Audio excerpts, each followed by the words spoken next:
Kirstin Garriss, and this is a new edition of Here's a Deal with KG, live from the Congressional Black Caucus Annual Legislative Conference. This is the 54th year that they've been doing this, and we're live from DC, and I'm excited to bring the Substack, the TikTok series here to you on a video podcast. So thank you for joining us today, and I'm excited to have two guests with me. I am joined with the co-founders of Black and Missing Foundation, Natalie and Derrica Wilson.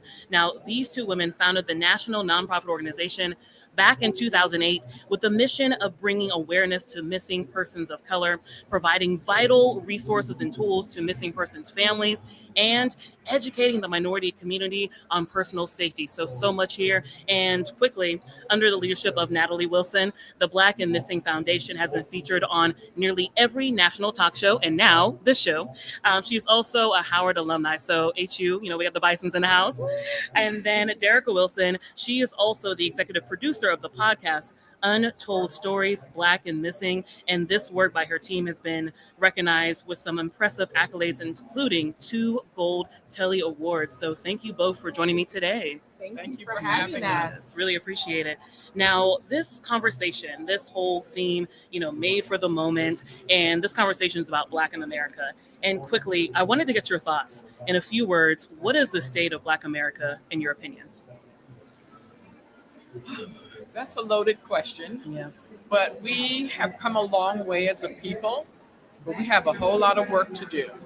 And, we have started this organization because we want to make sure that our missing are brought home, and we want to protect our community.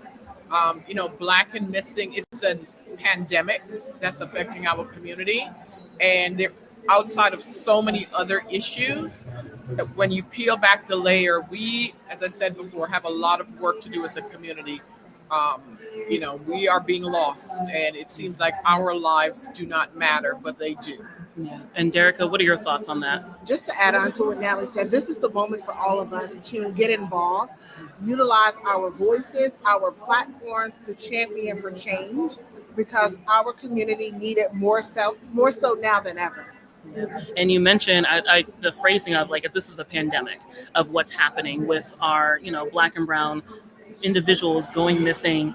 And when we look at the data, I wanted to do a deep dive. I'm big on numbers. So the latest FBI data shows that there was more than 500,000 people went missing last year. That number alone. You're right. Okay. Exactly. Yes. And I think reported missing because obviously, unfortunately, sometimes families don't report that information. And of those more than 500,000 reported missing, more than 193,000 were Black men, women, and children. When you hear those numbers, what goes through your mind? Those numbers are quite alarming. And the key word is reported. It's not that sometimes the families don't report it. Sometimes law enforcement don't take the cases seriously. We know that there are more missing people than what the true numbers are reflecting. And when you think about the Hispanic population, 24% of them identify as Black. And so even with the FBI statistics, there is no category for Hispanic. They are classified with the white community. So we know the numbers are skewed. And it is disheartening because our community is disappearing at an alarming rate. And we need everyone looking for them. It takes all of us. It's law enforcement, it's the media, and it's the community to help find and bring our missing home. Yeah. And when I think about these numbers, there are more than 193,000 people.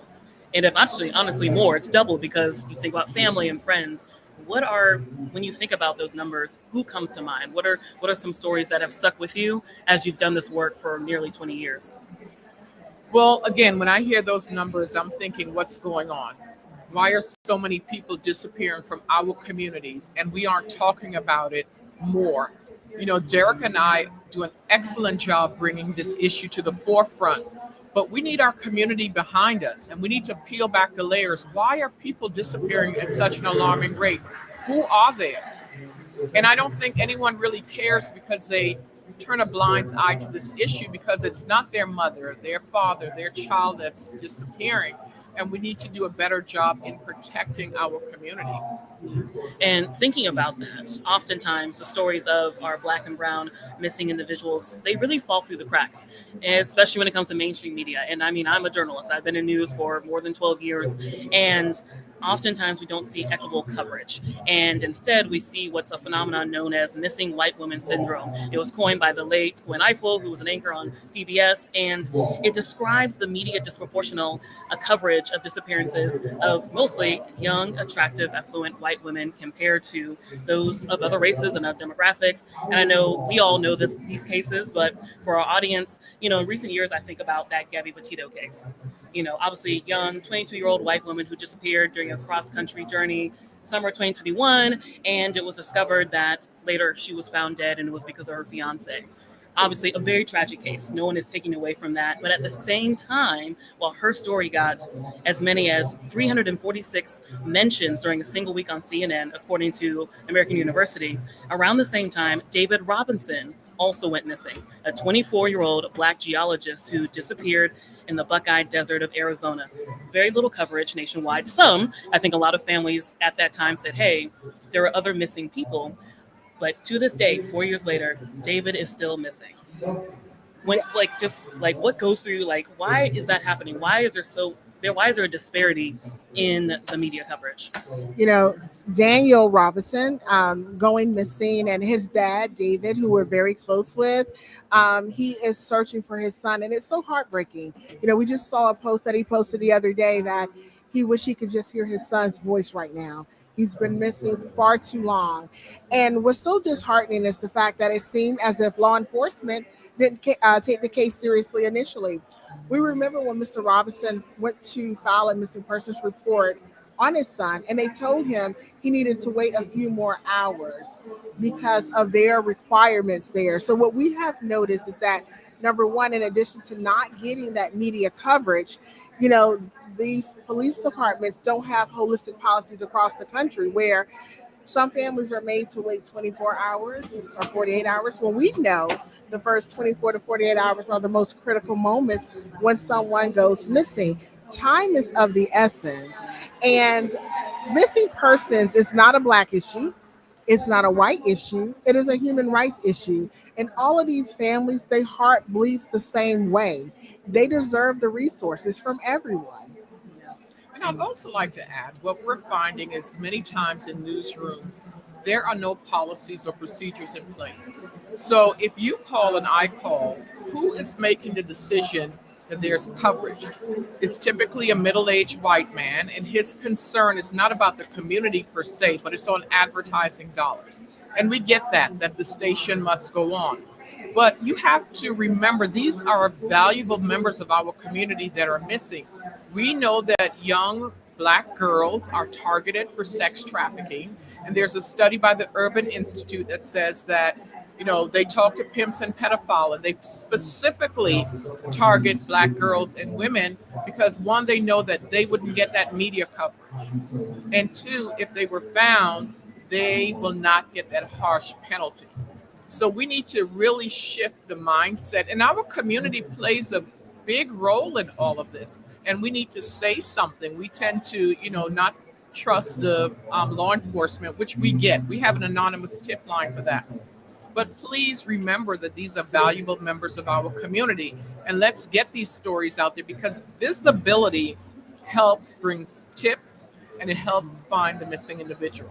Yeah. And I know, especially when we're dealing with, weather and other elements. I know when I was a reporter in Memphis, there was actually a missing persons case for an elderly woman, and it was in the dead of winter. Mm-hmm. And actually, it was my white executive producer who said, hey, we actually need to cover this. Mm-hmm. And that was one of the few times that I was in a newsroom where it was like, we are going to lead with this in the evening news because it's cold outside. What happens to this woman if she's stuck out there? Right. And again, she's elderly, and I think she also had dementia. So you're thinking about all these other things. But that was a conversation we had in our newsroom. But as you mentioned, it's not happening in every newsroom. But now there is a new resource. I know the Black and Missing Foundation, along with the Washington Association of Black Journalists, just released a new media guide to help create that equitable coverage. Natalie, I want you to talk me through, what does that look like? What does it entail? And how can newsrooms really use this to create better coverage? Well, first, the media guide was created by journalists. So they're in the newsrooms. They know what is working and what isn't. So we talked about, how you cannot stereotype a missing individual. You can't call them a thug or a child that's missing, a runaway. That really hampers the investigation. And we also talked about utilizing the right pictures. Many times, the media, they would go to someone's social media page. That again is for social media. It's not for public consumption, meaning, showing it on air. So just being mindful of those things. And again, connecting with the families, humanizing these missing individuals because their mothers and fathers, their sisters, brothers disappearing at an alarming rate. So it's a holistic approach, and we have gotten a great response from the media, from journalists, and they, hopefully will implement it in their newsroom. Yeah. And I think the photo thing is so key. I know that was something as a Black reporter, I made it clear when I talked with families who are Black and brown that, give me a photo you want me to use that represents your loved one, because I don't want a mugshot showing up. I don't want, as you mentioned, the social media is social, Right. even more now, but, show me the graduation photo, show me the family photo. What do you Right. feel comfortable with? I always love when actually families give me family photos, because then it shows you like this is a person with a family. Yes, and they're loved. And they're loved, and all these people are looking for them. And I know police play a critical role in this, law enforcement. And I was actually talking with my Uber driver on the way here how I appreciate that DC police, they will post quickly missing persons photos.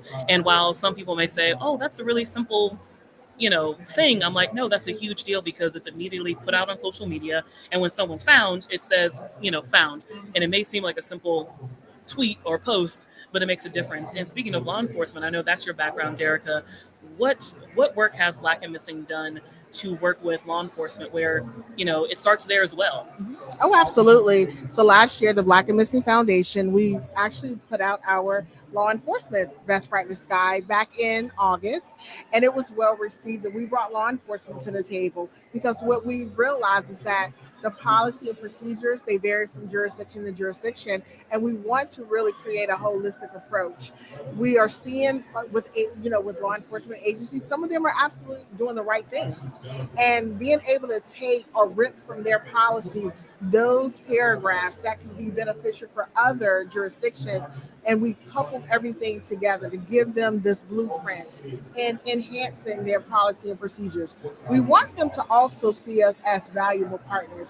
We understand they're the gatekeepers, and they can't do this all by themselves. They need the media, they need the community to come forward. So being able to give them practical best practice tips, recommendations, that was well received. So a lot of agencies started changing their policies, as well as a lot of agencies started inputting their missing person cases into our database. Wanting our help to help bring awareness to those that are missing. Yeah. And I know oftentimes, unfortunately, when we think about these stories, there aren't always good outcomes. But I know Natalie mentioned there are some cases where media coverage has helped. Or can you give an example of when media coverage helped, really elevate a missing persons case for a Black and brown family? Oh, wow. I have many examples, but one that I would share is Derek Butler, whose sister went missing from DC. And because of that media coverage, it put pressure on law enforcement to add resources and a new detective to the case. And because of that, they were able to solve Derek's sister's disappearance. Unfortunately, she was murdered. But the detective also found that, Pamela's boyfriend killed his first wife. So the detective was able to solve two cases. And, another story is a young lady, or two young ladies were missing out of DC, was able to pick up the phone and call a WABJ member that works at a local station. She got us coverage, and a vigilant citizen saw those girls and made the call, and they were found. So again, media coverage leads to tips, and it can lessen the chance of the person being missing for a long time. Yeah. And just getting closure. I know, obviously. Well, there's no thing as closure. A family member told us there's no such thing as closure. There are answers as to what happened, but there's never closure because they're always in their mind thinking about it, trying to figure out what happened. Wow. And I appreciate, thank you for bringing in their perspective, because while we have limited time here, I know there are so many stories behind the work you all do and the numbers that we talked about. And since we are in DC and we're at the annual legislative conference, I do want to talk about some policy. Now, we have seen some states strengthen policies around how they identify and even handle missing person cases for Black and Brown communities. So I know in California, the Ebony Alert. So that is especially similar to like an Amber Alert or Silver Alert. It's to help when Black youth go missing. In New York and Minnesota, there are statewide task forces focused on Black women in particular. I know talking about how unfortunately Black women are targeted for sex trafficking. What policies would you all both like to see, whether at the state or federal level, to really help emphasize, you know, there needs to be more things in place to help protect Black and Brown people? I think it's so important. All people matter. And unfortunately, our community has had to take this route because a lot of things have fallen on deaf ears. One thing about the Ebony Alert, it's very similar to the Amber Alert, but it is inclusive of human trafficking victims and runaways because those classifications have always been left off of the Amber Alert.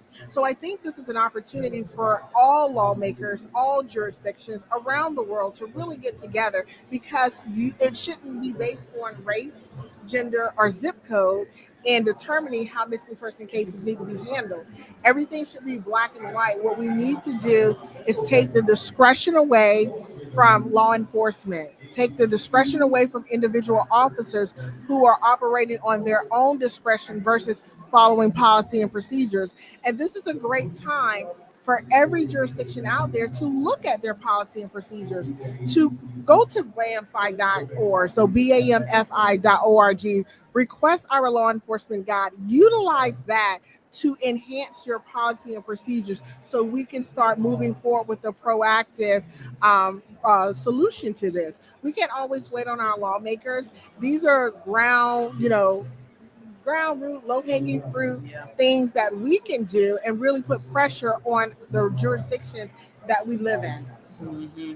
And Natalie, what about on a federal level? Would you like to see some kind of federal law, or is this something that really should be a state-by-state kind of procedure or law? What are your thoughts on that? Well, I think it's depends on the jurisdiction, right? There's some jurisdictions where there are unique challenges to that area, and you need to look at it holistically. We cannot put just a blanket law. It would be good to have a federal law, but you can't put a blanket law on every single city. So you'd have to look at it holistically and do what's unique to that particular area. But again, it's holding, law enforcement and the media accountable. Law enforcement agencies, they have a PIO. The PIO should be held accountable to get this information out to the media because that spotlight on these stories, these missing persons cases, can bring someone home. We know that our children remain missing 4 times longer than anyone else. Why? They're not getting that media coverage, right? And how they're being, portrayed is really damaging to rescuing them or finding them. Yeah. And I know even just going back to being identified as runaways or assumed runaways when something else may be happening. And thinking about, you mentioned, holding officials accountable, holding agencies accountable. I also want to end this conversation with a sense of a solution. What can community members do? I think that's something that, as I talk to friends, a lot of times, even if you don't know the person, you try to share if you see something, or you try to retweet if you see something. What can community members do when it isn't their own loved one, but they really want to feel like they've done something? Is a quick share enough, or what else could people do? We would love for everyone to follow us on our social media platforms, share these profiles. We know that someone out there knows something, but I think also from a proactive approach, go back to your jurisdiction. Ask law enforcement to share their policy and procedures. Ask those tough questions.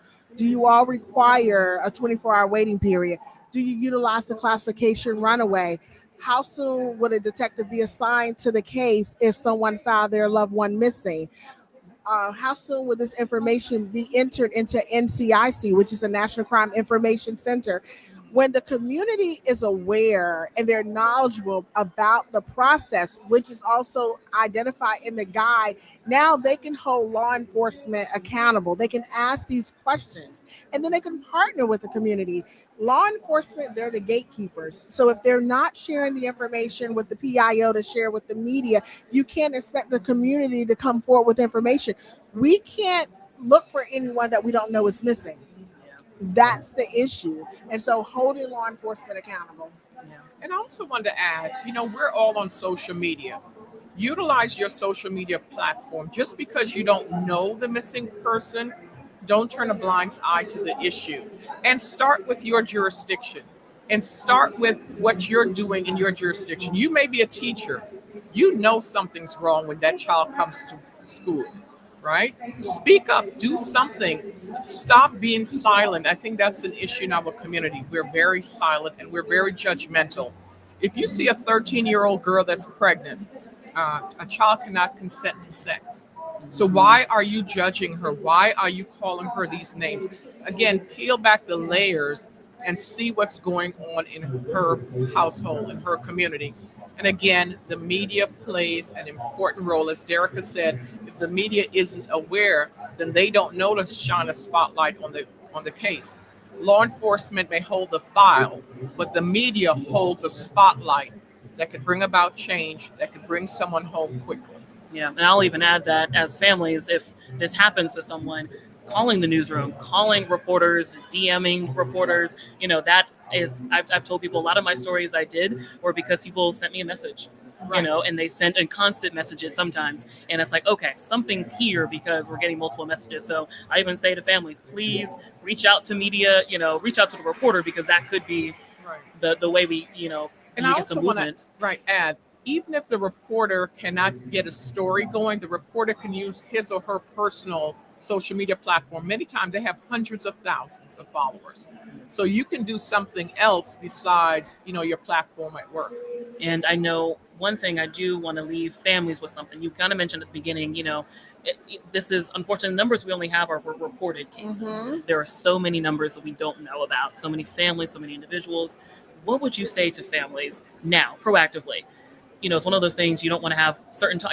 It's scary to say like I need to tell my child this could happen or my teenager, but what would you tell a parent? What kind of conversations could they have with their teenagers, their young adults, so they're just more aware Mhm. if something like this happens or could happen? Well, let's start with the family. If you have a loved one who's missing, hold on to hope and advocate for your family. You know your family member better than anyone else. And if you don't fight for them, yes, we are an organization and that's who we advocate for, but you need to advocate and never give up in finding your missing loved ones. And for parents, have that tough conversation. We all have devices, right? And there are chat features on here, and that's how the pimps and pedophiles are reaching our children through these apps and social media platforms. And we always tell parents to create a fictitious account. See if you can befriend your child, and you'll be surprised how much information they'll share and they'll get comfortable with you.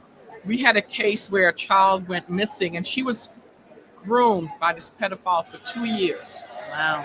And he not only followed her, he followed her friend. So she thought, well, if he's following me, he must know me and he must know Johnny and Sue. So they're very cunning, but you have to have those tough conversations.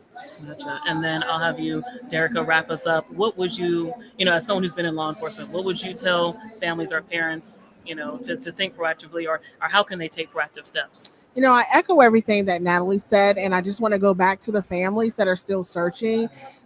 Don't ever give up on hope. We have seen miracles happen, and we just want them to remain hopeful. But everything that Natalie shared about the proactiveness is spot on. Well, thank you, folks. Thank you both for your time today. I know I want to make sure people just have your information. And so I know you mentioned the website, but can you mention the website one more time and then also social media and other ways people can get in contact with the Black and Missing Foundation? Yes. Visit bamfi.org. There are buttons at the top, and you can follow us on Facebook, Instagram, Blue Sky, X. We're out, and YouTube. Yeah. And I want to also add October 29th, we're having a special screening of a Relisha Rudd story. Relisha was 8 years old. when she went missing from DC. So we're telling her story in the hopes of getting answers as to what happened to her. No, definitely. So we'll have to look out for that. There's also, I know, I have to give a plug to another fellow journalist, Alexis Johnson. There's a great documentary on Tubi, Why Black Girls Go Missing. Also dives into like the sex trafficking. So it's 1 hour and 10 minutes, y'all. So watch that, and it's worth your time. But thank you both. Really appreciate it. As I told y'all, this is the podcast edition of Here's a Deal with KG. This will go on my Substack in the next couple of weeks. So we're so glad you could join us. As always, please tap in. Please continue to email, share your thoughts. And I'm so glad you could join us for this really impactful, important conversation. And of course, share this with your friends and family. Thank you guys again. Thank you.